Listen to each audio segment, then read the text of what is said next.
नमस्कार दोस्तों, मेरा नाम डॉक्टर नोवेश। आज जो टॉपिक है वो है 8वें महीने की गोलियों का।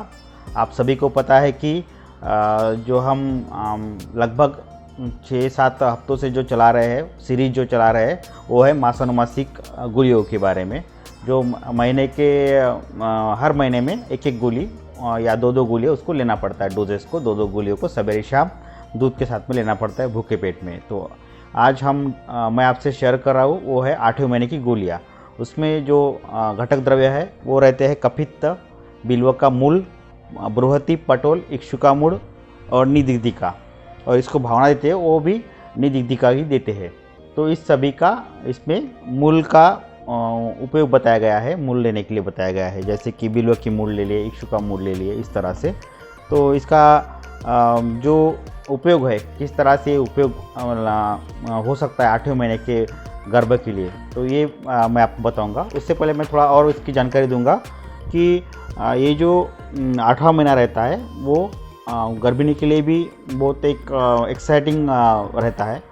तो इसमें क्योंकि मूवमेंट्स उसमें बढ़ जाती है, बच्चों की जो गर्भ की जो किक लगाना या फिर हाथ पैर इधर उधर करना या फिर मूवमेंट्स करना ये ज़्यादा पाया जाता है। तो गर्भिणी इसमें बहुत ज़्यादा उत्सुक रहती है।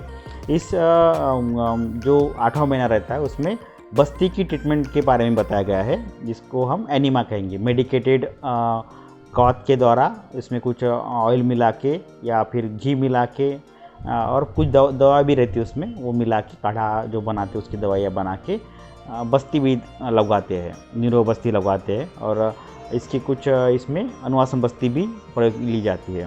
तो नीरो बस्ती का पार्ट जो है वो अष्टांग हृदय में भी है और शिशुर संहिता में भी है। तो इस महीने में बस्ती लगवाना अच्छा रहता है। और इसमें जो घटक द्रव्य है जो अलग अलग तरह के कपित्त जैसा है, इसमें एसिटस, माल्टोज, आइसोसिटॉल, इस तरह से इसमें कंटेंट्स रहते हैं, या इसका जो कंपोजिशन है वो कपित्त का है। इसमें ये अल्कलॉइड्स पाए जाते हैं। तो ये रक्त शर्करा का जो है, गर्भाशय पोषक के लिए जो शर्करा है वो इसमें पाई जाती है। तो ये इसलिए कपित्त इसमें है, एक प्लांट है, इंग्रेडिएंट्स है इसका। ये स्तन्य निर्मित के लिए भी कपित्त यूज़ है, इसका स्तन्य निर्मित करने के लिए भी। तो ये गर्भाशय पोषक के लिए भी उपयुक्त है और गर्भ को स्थिरता देने के लिए भी कपित्त जाना जाता है। एक है बिल्व, ये दशमूल का एक घटक है बिल्व। तो इसका मूल लेते हैं तो पेशी रक्षक भी है, जो हम टिश्यू या सेल्स जिसको ये प्रोटेक्ट करेगा, और फंगस इन्फेक्शन है या फिर बैक्टीरियल इन्फेक्शन है ये नहीं होने देगा ये बिल्व जो है। और स्तंभक है, अगर ब्लीडिंग अगर कहीं हो रही है तो वो रोकने के लिए, अगर फीवर कुछ आ रहा है तो उसको कम करने के लिए, और रक्त शर्करा नियंत्रण करने के लिए। ब्लड शुगर जो है, हम सभी को पता है कि जेस्टेशनल डायबिटीज़ ये मेनली इसमें पाया जाता है। जो गर्भिणी रहती है उसमें हाइपरटेंशन रहता है या फिर थायराइड रहता है या फिर डायबिटीज़ रहता है। इस तरह से वो किसी जो गर्भिणी है उसमें पाए जाते हैं, एनसी में पाए जाते हैं। तो ये कम करने के लिए बिल्व का उपयोग है। और नॉर्मल डिलीवरी के लिए भी बिल्व इसका उपयोग है बिल्व का। और इसमें जो प्लांट है बृहति प्लांट है।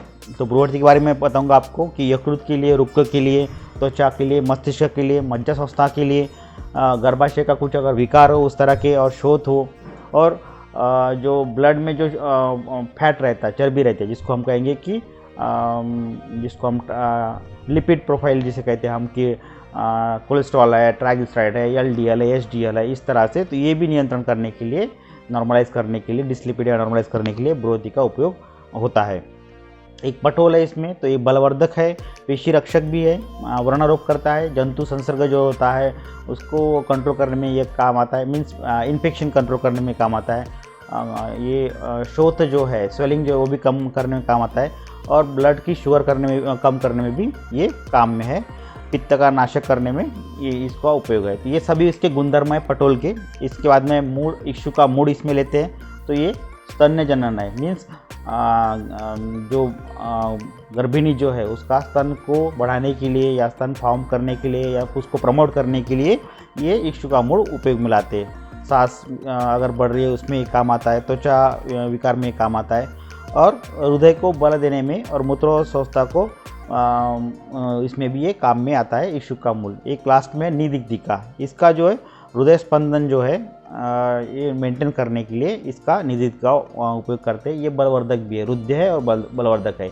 मीन्स हृदय को प्रोटेक्ट करने के लिए और बल को बढ़ाने के लिए ये निदिक्तिका है। तो इसका ही इसमें भावना का उपयोग करते हैं। निदिक्तिका प्लांट के जो क्वाथ बनता है उसी की भावना इस सभी को पाउडर को देते हैं। जैसे कपित्त है, बिल्व की मूल है, भ्रुवती है, पटोल है, इक्षु का मूल है और निदिक्तिका है। तो इस तरह से ये गोलियां बनती है, 2-2 गोलियां सवेरे शाम भूखे पेट दूध के साथ में इसको लेना है।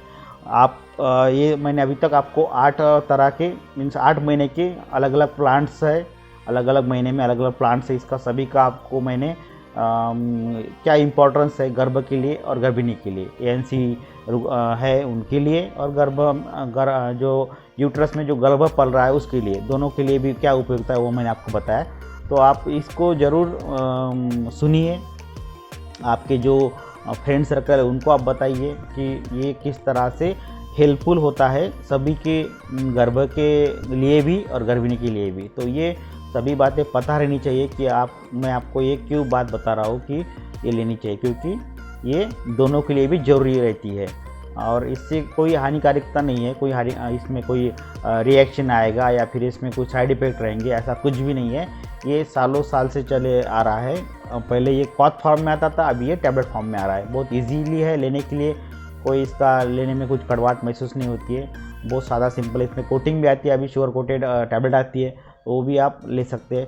सिर्फ आपको आपके नज़दीक के जो भी फिजिशियन है, आयुर्वेद फिजिशियन है, उनके सलाह से आपको लेनी है। मैं तो आपको इसकी जानकारी दे रहा हूँ, मैं ये इंफॉर्मेटिव के लिए मैं आपको बता रहा हूँ, इन्फॉर्मेशन के लिए बता रहा हूँ।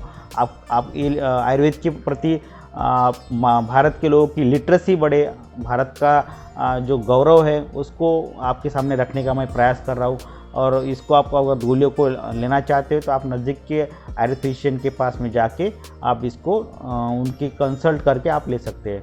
आपको अगर वीडियो अच्छा लगा तो आप ज़रूर चैनल को सब्सक्राइब करिए, वीडियो को लाइक करिए, कुछ कमेंट्स लिखना है और वीडियो को आपके दोस्त लोगों में शेयर करना है। धन्यवाद। जय हिंद, जय आयुर्वेद।